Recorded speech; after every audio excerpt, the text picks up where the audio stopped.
Prepárense porque esto va a cambiarlo todo. La escena mundial está en plena ebullición y no es una simple tensión más en el escenario internacional.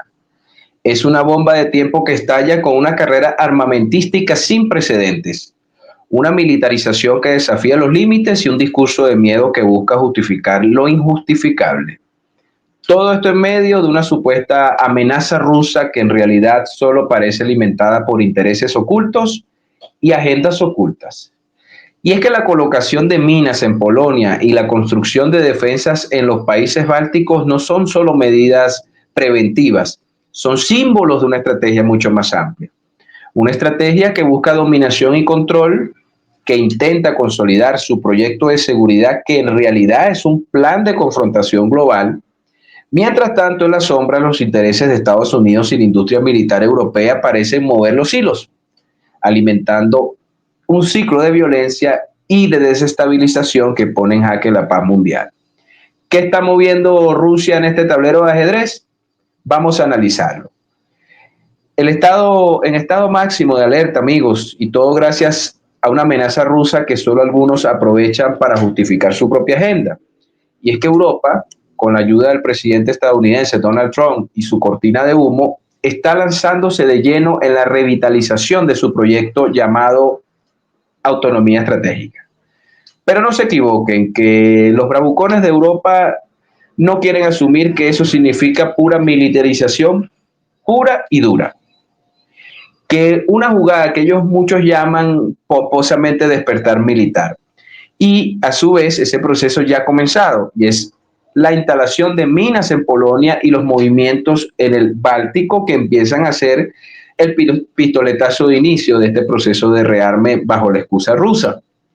El experto militar ruso Mikhail Svinchuk, citado por la cadena Sputnik, asegura que estos movimientos son como una obra de teatro, muy divertido de ver, sobre todo en medio del silencio que las altas autoridades rusas han mantenido ante estas operaciones y acciones de los países fronterizos de la OTAN.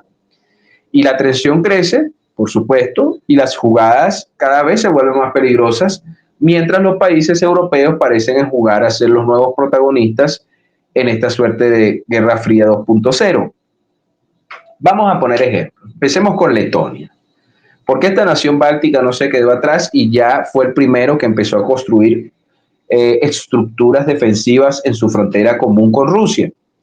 Además, en terrenos privados les están otorgando un estatus especial para que sean considerados objetos de interés nacional, es decir, zonas nada más para la práctica militar. Polonia, por ejemplo, vamos un poco más al lado, hay una región de Europa Oriental, el país europeo que más ha invertido en defensa en los últimos años. Y además, en el 2024 destinó el 4,1% de su PIB al presupuesto de defensa. Y en números brutos, eso significa, o ese gasto se ve en 44.000 millones de euros. El pasado jueves, en una declaración a la prensa de Polonia, el ministro de Defensa de ese país, Władysław Kosiniak-Kamysz, anunció la intención de elevar ya para 2026 al 5% el presupuesto de guerra. Y esto, mi gente, no es un simple entonces proyecto de seguridad, es una declaración de intenciones, una señal clara que la región se está preparando presuntamente para lo peor. Por ejemplo, siguiendo con estas estructuras polacas que van desde las fortificaciones hasta la frontera, con una profundidad de 30 kilómetros. Según el gobierno, ese es solo el comienzo, porque Polonia también ha lanzado el programa Escudo Oriental, que no solo implica crear simples barreras, también se llena de minas esas zonas estratégicas. Y en paralelo, Estonia ha decidido desplegar fuerzas militares en su frontera con Rusia, con planes de establecer una base en Narva, en esa ciudad.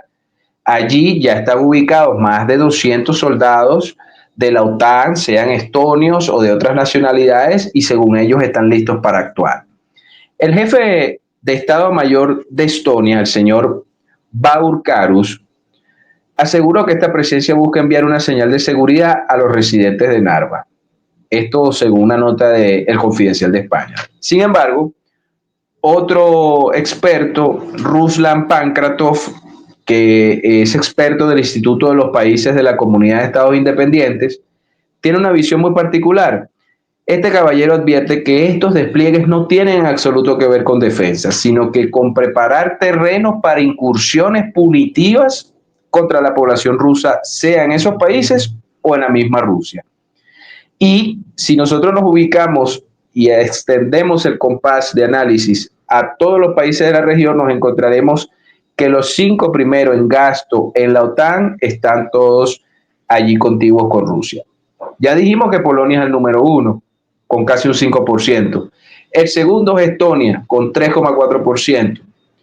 El tercero, Letonia, con 3,2%. Y el cuarto, Lituania, con 2,1%. Es decir, todos los países bálticos y orientales son los que más invierten en presupuesto militar.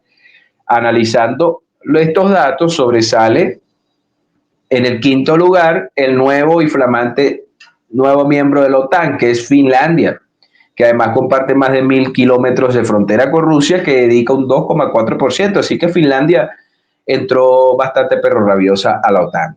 Y siguiendo a Pankratov, los ejercicios militares recientes han sido claramente llamados Erizo 2025 y que se van a hacer, ya fueron inaugurados, pero su fase completa será en el mes de mayo.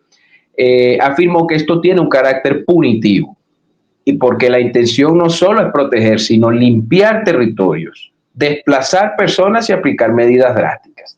Citemos lo textual. Se están trayendo equipos y se añaden factores legales para justificar cualquier acción.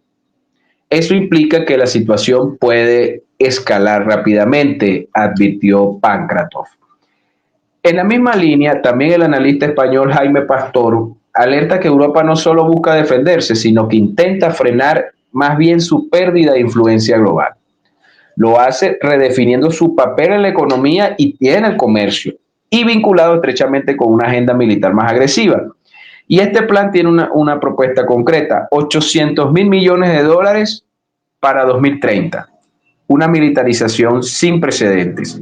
De este modo, ya 150.000 millones adelantados, inmediatos, provendrían del mercado de capitales con un límite de 1,5% hasta el 2030. Según esto, permitiría a los países europeos evitar cualquier problema en cuanto al déficit fiscal. Todo eso en beneficio de quién, mis estimados amigos, de la industria militar estadounidense, que es la que se va a llevar la parte de león en este pastel, porque los europeos todos sabemos que son unos incompetentes y no tienen capacidad para producir sus propias armas. Desde hace un buen rato se lanzaron en los brazos de Estados Unidos y por supuesto este presunto rearme nacional, hablando en el sentido europeo, que ha prometido von der Leyen, sabemos que es una parrafada, porque al final del día, billete sobre billete, le comprarán al complejo militar industrial de Estados Unidos. Entonces, Pastor, el analista, nos explica que esto no es incompatible con la presencia de la OTAN, sino que la refuerza, porque la idea es fortalecer el blanco oriental de la OTAN, y para ello Europa ha considerado en común todas las naciones a Rusia como la nueva amenaza existencial. Para Polonia, por ejemplo, la mayor desintegración de la comunidad occidental sería prácticamente quedar en manos de Rusia, igual las naciones bálticas. Por ejemplo, y esta fue una advertencia que lanzó el canciller polaco Radek Sikorski hace 3 días en el parlamento de su país, dijo: nunca volverán a ganar aquí, se refiere a los rusos, ni en Kiev, ni en Vilna, ni en Riga, ni en Tallinn, ni en Chisinau, dijo, por supuesto enumerando las capitales de Ucrania, de los países bálticos y de Moldavia. Entonces estamos hablando que hay un nivel de intensificación de la retórica de guerra por parte de estos señores perro rabiosos. Y hay otro elemento fundamental, mis estimados amigos, que estamos hablando que un presupuesto de 800.000 millones de dólares, ¿cómo puede ser justificado ante los recortes sociales y los recortes a la vida de los ciudadanos europeos? Sencillamente, como se haría en 1984, es decir, en el libro de George Orwell, se va a crear un enemigo común que va a permitir unificar o crear un consenso en Europa para justificar una inversión descomunal en armamento a costa de los beneficios sociales y a costa del desarrollo de esas naciones, a partir de un presunto ataque ruso que podría establecerse a partir de 2030. Y como todos ya bien sabemos, en Europa se ha instalado la mentalidad orwelliana en el manejo del poder. Pero eso sí podemos garantizar. Europa puede armarse hasta los dientes, puede comprar todo el armamento que quiera, pero indiscutiblemente desde el punto de vista político, geopolítico y de seguridad se ha quedado muy detrás de las grandes potencias mundiales, sea Estados Unidos, sea China o sea Rusia. Y eso es una verdad indiscutible. Esto fue una producción de Geomatrix, habló para ustedes Frank Gil.